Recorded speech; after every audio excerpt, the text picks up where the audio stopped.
Hello everyone, welcome back to my YouTube channel Pawan education Adda. जैसा कि आप सभी लोग देख रहे थे कि हमारा जो प्रीवियस लेक्चर था वो हमारा था अलंकार के बारे में। उसमें हमने अलंकार के बारे में विस्तार से बात की थी। अलंकार की परिभाषा क्या, अलंकार कितने प्रकार के होते हैं और अलंकार कितने प्रकार के होते हैं, उनमें से कौन कौन से आते हैं, इन सब बारे में बात किया था हमने। अगर बेसिकली आपको रिवाइंड करवाया जाए तो अलंकार के बारे में हमने बात की थी। हमारी लिंक डिस्क्रिप्शन में पड़ी रहेगी, आप लोग देख लीजिएगा। अगर हमारे जो प्रीवियस लेक्चर जो नहीं देखे होंगे वो आप देख लीजिएगा। हमने अलंकार की बात की थी कि अलंकार की परिभाषा की बात की थी कि अलंकार क्या होता है। अलंकार की हमने बात की थी, अलंकार दो शब्दों से मिलकर बना होता है। अलम पुरस्कार बराबर अलंकार। अलम का अर्थ होता है आभूषण या गहना।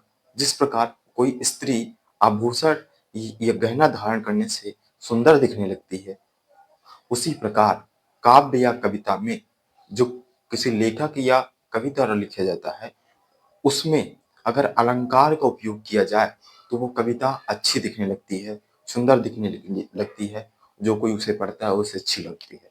ठीक है, तो हमने ये बात की थी कि अलंकार का जो अर्थ होता है आभूषण या गहना होता है। और हमने क्या बात की थी, और हमने बात की थी अलंकार के प्रकार के बारे में।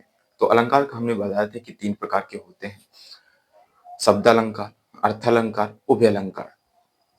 और इसके बाद आज हमें बात करना था अनुप्रास अलंकार के बारे में, जो कि ये शब्द अलंकार का ही एक भाग है। तो चलिए देखते हैं कि अनुप्रास अलंकार क्या होता है। अनुप्रास अलंकार की अगर बात की जाए, जब किसी काव्य में, ये किसी काव्य जब कोई काव्य होता है, किसी काव्य में किसी वर्ण की आवृत्ति आवृत्ति 2 या 2 से अधिक बार होती है। किसी वर्ण की, वर्ण मीन्स अक्षर होता है। एक देखिए, ये जैसे कोई ये एक पूरा शब्द है प्रकार, और इसमें वर्ण की बात की जाती है। प्रा एक वर्ण है, अक्षर है, और ये पूरा का पूरा कर देखा जाए तो ये शब्द है। इसी प्रकार ये बोलता है, डेफिनेशन बोलती है अनुप्रास अलंकार की, कि जब किसी काव्य में किसी वर्ण की आवृत्ति 2 या 2 से अधिक बार होती है, वहां पे अनुप्रास अलंकार होता है। मान लीजिए कोई पंक्ति है, उसमें जब किसी वर्ण की आवृत्ति 1 या 1 से अधिक बार होती है, वहां पे अनुप्रास अलंकार होता है। ठीक है, उदाहरण के लिए एक बात की जाए, तरन तरुर तनुजा तट तमाल तरुवर बहुछाय। देखिए यहाँ पे ता की आवृत्ति 1 2 3 बार, हर जगह देखिए ता की आवृत्ति हो रही है, इसलिए यहाँ पे क्या होगा, अनुप्रास अलंकार होगा। और दूसरी डेफिनेशन उदाहरण देखा जाए, अगर रघुपति राघव राजा राम पतित पावन सीता राम। देखिए यहाँ पे रा की आवृत्ति हो रही है, यहाँ पे भी रा की, यहाँ पे रा की, यहाँ पे रा की। तो रा की आवृत्ति कई बार हो रही है, 2 या 2 से अधिक बार भी हो सकती है। देखिए यहाँ पे पा की आवृत्ति थी पतित पावन सीताराम, यहाँ पे पा की आवृत्ति हो रही है, यहाँ पे रा की आवृत्ति हो रही है। और अगर बात की जाए, मांगी नाव न केवट आना, एक और उदाहरण बात किया, मांगी नाव, ये रामायण की बात होगी, मांगी नाव न केवट आना, ये भी आपके अनुप्रास अलंकार का एग्जाम्पल है। और बात की जाएगा अनुप्रास अलंकार की, हमने बात कर ली कि जब किसी वर्ण की आवृत्ति 2 या 2 से अधिक बार होती है, वहां पे अनुप्रास अलंकार होता है। अनुप्रास अलंकार की बात की, और हमने क्या बात की, उदाहरण की बात की। जैसे कोई भी वर्ण, जैसे हमने तरन तरुजा तट तमाल तरुअर बहुछाय, एक ही एग्जाम्पल हो गया, इसमें ता की आवृत्ति हो रही है। चारू चंद की चंचल किरणें खेल रही जलतल में, इसमें चा की आवृत्ति हो रही है। रघुपति राघव राजा राम पतित पावन सीता राम, इसमें रा की आवृत्ति हो रही है। और यहाँ पे देखिए मांगी नाव न केवट आना, देखिए यहाँ पे ना की आवृत्ति हो रही है। और देखा जाए अनुप्रास अलंकार की आपकी कॉम्पिटेटिव एग्जाम में बहुत इंपॉर्टेंट है। ये सबसे सिंपल आपका जो है अलंकार है अनुप्रास अलंकार। ठीक है, प्लस आपके 10th और 9th में भी ये अलंकार है, तो आप लोग ध्यान से पढ़िए बिना स्किप किए हुए वीडियो। इसके अगर भेद की बात की जाए तो इसमें आपका पहला आता है छेकानुप्रास, वृत्तानुप्रास, लाटानुप्रास। इसके भेद 5 प्रकार के होते हैं। पहला छेकानुप्रास हो गया, दूसरा वृत्तानुप्रास हो गया, तीसरा लाटानुप्रास हो गया, चौथे की बात की जाए अंत्यानुप्रास हो गया, अब 5वां श्रुत्यानुप्रास हो गया। ठीक है, ये 5 भेद होते हैं, छेकानुप्रास, वृत्तानुप्रास, लाटानुप्रास, अत्यानुप्रास और श्रुत्यानुप्रास। ठीक है, अब इनके बारे में बारी बारी से सभी की तो अनुप्रास के भेदों की बात की जाए, अगर अनुप्रास अलंकार के तो भेद की अगर बात की जाए तो चलिए देखते हैं अनुप्रास अलंकार के भेद की बात की जाए तो छेक अनुप्रास, वृत्तानुप्रास और लाटानुप्रास और अंत्यानुप्रास और सुत्यानुप्रास होता है। छेकानुप्रास की बात की जाएगी, छेकानुप्रास क्या होता है, फिर इसके बाद बात करेंगे वृत्तानुप्रास क्या होता है, इसके बाद बात करेंगे लाटानुप्रास क्या होता है एंड अंत्यानुप्रास क्या होता है, शुत्यानुप्रास अनुप्रास क्या होता है। छेकानुप्रास की बात की जाए, इसमें वर्ण की दो या दो से अधिक बार, दो कम से कम दो बार तो आवृत्ति होती है, एक ही वर्ण की दो या दो से अधिक बार आवृत्ति होती है, वहां पे छेकानुप्रास होता है। ठीक है, छेकानुप्रास की अगर उदाहरण की बात की जाए, देखिए यहाँ पे सूर समर करनी कर, देखिए सूर समर, यहाँ पे देखिए सा की दो बार आवृत्ति हो रही है, दो बार रिपीटेशन हो रहा है, जैसे रिपीट हो रहा है सा, यहाँ देखिए सा दो बार रिपीट हो रहा है, ये सा हो गया, ये सूर समर, और यहाँ पे करनी करही में का दो बार रिपीट हो रहा है, यहाँ पे क्या होगा, छेकानुप्रास होगा। जहाँ पे किसी वर्ण की, वर्ण जिसे अक्षर बोलते हैं, उसकी आवृत्ति दो बार हो, वहां पे छेकानुप्रास होता है।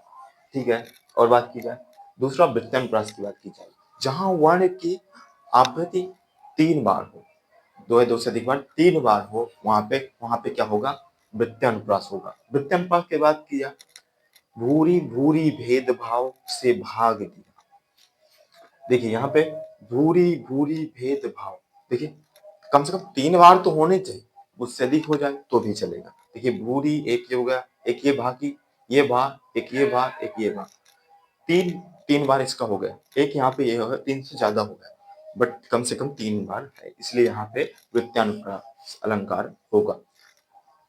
थर्ड बात की जाए लाटानुप्रास, लाटानुप्रास क्या होता है, तो यहाँ पे किसी, देखिए ये थोड़ी सी कंफ्यूजन वाला अलंकार होता है, और हालांकि जो अनुप्रास अलंकार होता है सिंपल होता है, एंड 90% पंक्तियों में ऐसे पंक्तियां होती है, 90% अनुप्रास अलंकार के होने के चांसेस होते हैं, उनमें से कोई भी प्रेजेंट हो सकता है। ठीक है, अगर यहाँ पे देखिए ये वाला लाटा जो अनुप्रास होता अलंकार होता है, ये थोड़ी कंफ्यूजिंग अलंकार होता है, इसलिए इसके बारे में अगर बात करें, आइए समझाते हैं आपको। ये आता है, इससे आपका जो कंफ्यूजन होगा वो नहीं रहेगा। ठीक है, हम पूरा क्लियर कर लाटा अनुप्रास। इसमें वाक्य जैसे, ये जैसे उदाहरण हो गया, इसमें वाक्य उपवाक्य सेम ही रहता है, पूरा का पूरा वाक्य सेम रहता है, बट उसके मूल अर्थ जो होता है, पूरे शब्द ठीक सेम रहते हैं, बट उसके मूल अर्थ में परिवर्तन हो जाता है। देखिए आइए देखते हैं, इसमें देखिए पूत कपूत तो काहे धन संचय, पूत सपूत तो काहे धन संचय, देखिए इसका अर्थ अगर देखा जाए, इस अर्थ की जरूरत नहीं, अर्थ की बात की जाए, अगर पुत्र अच्छा है तो धन दौलत इकट्ठा करने की जरूरत नहीं है, वो कमा लेगा। एंड अगर पुत्र अच्छा नहीं है तो उसके लिए धन दौलत अगर इकट्ठा भी कर लेंगे तो गंवा देगा, इसका मतलब ये होता है। तो इसमें देखिए ये पूरा शब्द एक ये है, ये पूरी की पूरा ऊपर का जो वाक्य है ये भी सेम है और ये भी सेम है, इसमें हालांकि थोड़ी ये इसमें कपूत और यहाँ सबूत, यहाँ पे डिफरेंस आ जाता है, थोड़ी डिफरेंस होता है, इसलिए लोगों को कंफ्यूजन रहता है। तो यहाँ पे देखा जाए ये दोनों सेम है, तो ये जो यहाँ पे क्या होगा, लाटानुप्रास अलंकार होगा। बाकी और सब ये सेम है, बस इसका जो मूल अर्थ है ना, इसमें देखिए एक्सचेंज परिवर्तन आ गया है। मूल अर्थ में कैसे देखिए, जैसे यहाँ यहाँ ये कपूत था, यहाँ पे सपूत, इसमें इतना में अंतर आ गया है। यहाँ पे देखिए पूरा मूल जो सेंटेंस ही था वही बदल गया है, केवल एक शब्द के कारण। तो यहाँ पे क्या होगा, लाटानुप्रास, जैसे यहाँ पे कपूत था और यहाँ पे सपूत हो गया, इतने में एक्सचेंज हो गया। अगर पुत्र अच्छा है तो कमा लेगा, पुत्र बुरा है तो वो गंवा देगा, बस इससे ही एक शब्द से इसमें एक्सचेंज हो गया, तो यहाँ पे लाटानुप्रास होगा। आई होप आप लोग समझ गए होंगे। देखिए देखते हैं अंत्यानुप्रास क्या होता है। अंत वाले जो वर्ण की होते हैं उसकी आवृत्ति होती है, जो अंत वाला अक्षर होता है उसकी आवृत्ति होती है, वहां पे अंत्यानुप्रास अलंकार होता है। अंत अंत वाले वर्ण की आवृत्ति होती है। देखिए उदाहरण की अगर बात की जाए, प्रभु जी तुम दीपक हम बाती, जाकी जोत बरे दिन राती। यहाँ पे देखिए एग्जाम्पल की बात की जाए, प्रभु जी तुम दीपक हम बाती, जाकी जोत बरे दिन राती। यहाँ पे देखिए बाती एंड राती जो है, ये बाती हो गया एंड राती, दोनों अंत वाले वर्ण, देखिए दोनों ताता सेम आ रहे हैं, सेम हो रहे हैं, रिपीटेशन हो रहा है, इसलिए यहाँ पे ये क्या होगा, अंत्यानुप्रास अलंकार होगा। हम लास्ट बात करते हैं श्रुत्यानुप्रास अलंकार क्या होता है। श्रुत्यानुप्रास अलंकार, देखिए इसका ये जो होता है इसमें ता वर्ग की आवृत्ति होती है। ता वर्ग में क्या क्या आता है, ता वर्ग की बात की जाए तो इसमें ता आता है, था आता है, दा आता है, धा आता है, ना आता है। देखिए यहाँ पे एग्जाम्पल की बात की जाए, ता वर्ग आता है इसमें श्रुत्यानुप्रास, इसमें दिनांत था थे, दीनानाथ डूबते, शधेनु आते गृह, ग्वाल बाल थे।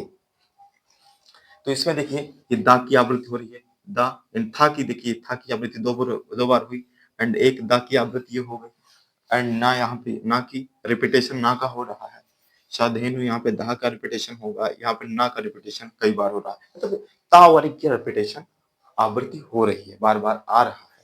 तो यहाँ पे क्या होगा, श्रुत्यानुप्रास अलंकार। आई होप आप सभी लोग समझ गए होंगे अनुप्रास अलंकार के भेद। और हमारा जो पिछला लेक्चर था वो हम, अगर आप लोगों ने नहीं देखा तो वो हमारे यू सो मच